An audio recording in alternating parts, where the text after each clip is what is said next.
여러분 안녕하십니까. 월요일 아침 여수 MBC 뉴스투데이입니다. 광양의 한 물놀이장을 방문했던 시민들이 무더기로 코로나19 양성 판정을 받았습니다. 한꺼번에 10명이 넘는 확진자가 발생해 보건당국이 긴장하고 있는데요. 문형철 기자의 보도입니다. 숙박동과 야외 평상 등을 갖춘 광양의 한 물놀이 시설입니다. 최근 이곳을 다녀갔던 천안 지역 거주자가 지난 6일 코로나19 양성 판정을 받았고 이후 접촉자를 상대로 진행된 진단 검사 결과 11명의 추가 확진자가 발생했습니다. 모두 물놀이 시설을 이용했던 시민들로 천안 확진자의 친척인 일가족 4명도 포함됐습니다. 오신 분들 설명을 해주고 오늘까지 전체 다시 방역 소독하고 내일부터 손님을 받을지 안 받을지 결정을 해야 되는 부분이어서 천안 지역 확진자 일행은 지난 3일 오후에 입실해 이틀 뒤인 5일 오전에 퇴실한 것으로 알려졌습니다. 해당 기간에 시설을 이용한 시민은 83명으로 확진자를 제외한 70여 명은 음성 판정을 받고 모두 자가격리에 들어갔습니다. 보건당국은 추가 이용자가 있는지 파악하는 한편 확진자의 접촉자를 상대로 진단검사를 벌이고 있습니다. 변이 바이러스의 전파력이 워낙 강한 데다 지금까지 나온 확진자 11명 가운데 초등학생과 중학생이 8명이나 돼 대규모 연쇄 감염으로 이어지지 않을지 우려가 큽니다. 숙박을 하신 분도 계시고 그냥 수영장만 동시간대 이용하시는 분도 계시고 자격 격리 중에 나오면 그 동선에 따라 계속 안내하는 거죠. 한편 여수에서는 기존 확진자와 접촉해 자가격리 중이던 시민 등 4명이, 순천에서는 부산 등 타 지역 확진자의 접촉자 3명이 양성 판정을 받았습니다. MBC 뉴스 문형철입니다. 5.18 당시 헬기 사격을 목격한 고 조비오 신부의 명예를 훼손한 혐의로 1심에서 유죄를 선고받은 전두환 씨가 오늘 항소심 재판에 나옵니다. 광주지법 제1형사부는 오늘 오후 2시 201호 법정에서 전 씨에 대한 항소심 3번째 공판을 열 예정인데 전두환 씨는 부인 이순자 씨와 함께 출석할 예정입니다. 전 씨는 규정에 따라 증거 신청 제한 등의 불이익을 줄 수밖에 없다고 재판부가 경고하자 그동안 불출석으로 임해오던 전략을 바꾼 것으로 보입니다. 여수시가 밤바다와 디지털을 융합한 글로벌 스마트 관광도시 조성을 추진합니다. 국비 35억 원을 포함해 총 사업비 70억 원이 투입돼 스마트 관광 5대 요소를 적용한 관광 서비스 기반이 구축됩니다. 최우식 기자가 설명해드립니다. 지역의 대표 관광 상품인 여수 밤바다에 디지털 기술이 접목됩니다. 여수시는 국비 35억 원과 도비 7억, 시비 28억 원 등 총 70억 원의 사업비를 들여 밤바다와 디지털이 만나 반딧불로 경험한다는 밤디불 여수 여행을 주제로 딥러닝 기반 스마트 관광도시 조성에 나섭니다. 스마트 관광이란 관광 요소와 기술 요소의 융복합을 통해 관광 콘텐츠와 인프라를 지속적으로 개선하고 발전시킨다는 개념입니다. 최리형 관광 콘텐츠를 확충하고 관광객들에게 더 나은 편의를 제공하기 위해서입니다. 여수시는 문화체육관광부와 한국관광공사가 주관하는 2021 스마트 관광도시 조성 사업의 일환으로 스마트 관광 5대 요소인 스마트 경험과 편의, 서비스, 모빌리티, 플랫폼을 구현할 계획입니다. 우선 이순신 광장에서 낭만포차까지 1.5km의 해양공원 일원에서 미디어 파사드를 비롯해 드론 라이트 쇼와 인터랙티브 버스킹 등 색다른 스마트 경험을 선사합니다.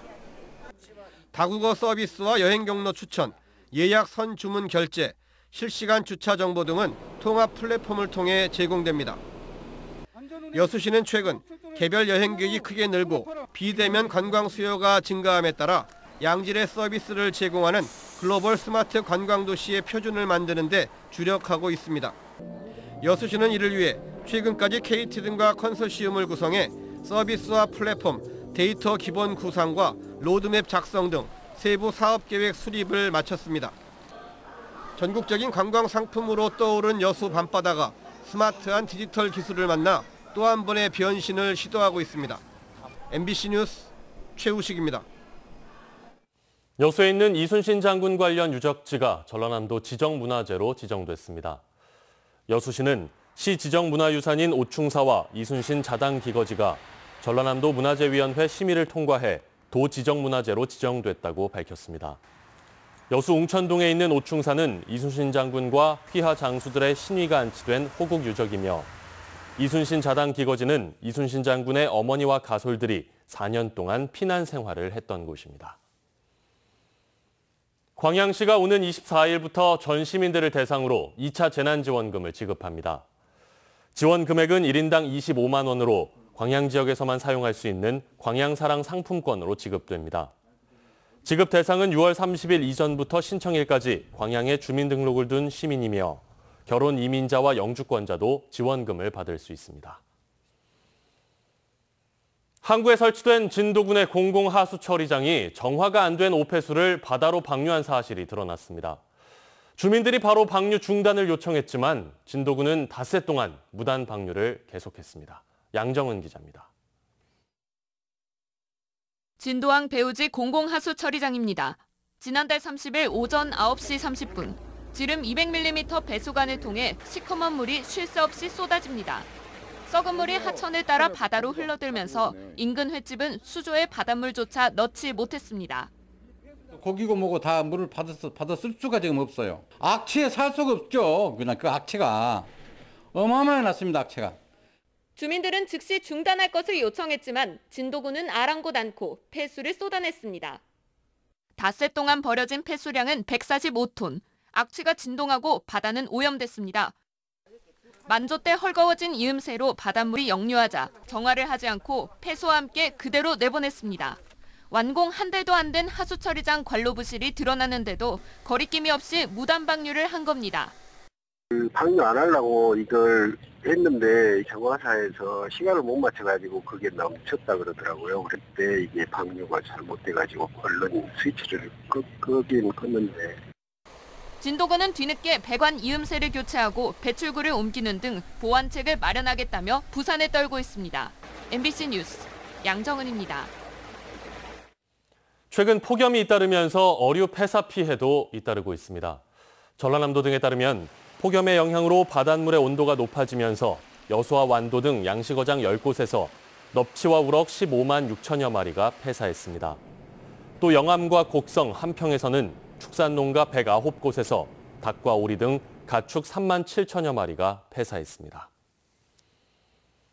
코로나19의 여파로 인한 경기 침체로 광주에서만 2만 곳에 가까운 자영업 점포가 문을 닫았습니다. 지난 1년 3개월 동안 매일 소상공인 점포는 40곳씩 사라졌고 일부 업종은 전체의 절반 이상 줄어든 것으로 집계됐습니다. 조현성 기자의 보도입니다. 코로나 사태 1년여. 말 그대로 혹독한 시간을 보내고 있는 자영업자들의 현실은 수치로도 고스란히 드러납니다. 지난 6월 현재 광주의 소상공인과 자영업 점포는 모두 6만 8천여 곳. 1년 석 달 사이에 19,000곳이 줄었습니다.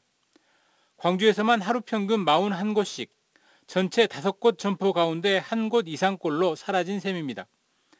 가장 직격탄을 맞은 업종은 노래방과 PC방, 당구장 등이 포함된 여가 오락 관광업종으로 코로나 사태를 거치며 전체 점포 수가 절반 가까이 줄었습니다. 또 학원과 독서실 등 학문 교육 업종의 점포는 3곳 가운데 1곳꼴로 문을 닫은 것으로 집계됐습니다.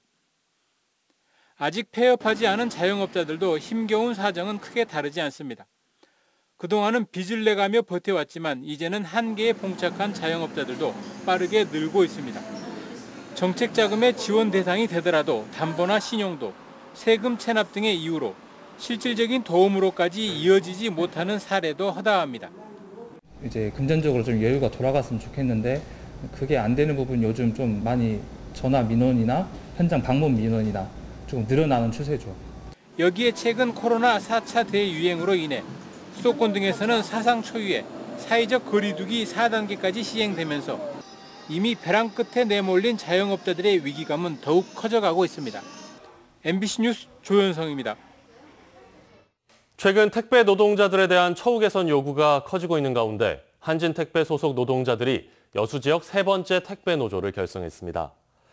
한진 여수지회 조합원들은 어제 열린 노조 창립식에서 택배 분류 인력이 투입되지 않아 기사들이 장시간 노동에 시달리고 있다며 인력 충원과 택배 터미널 확장 등을 요구할 계획이라고 밝혔습니다.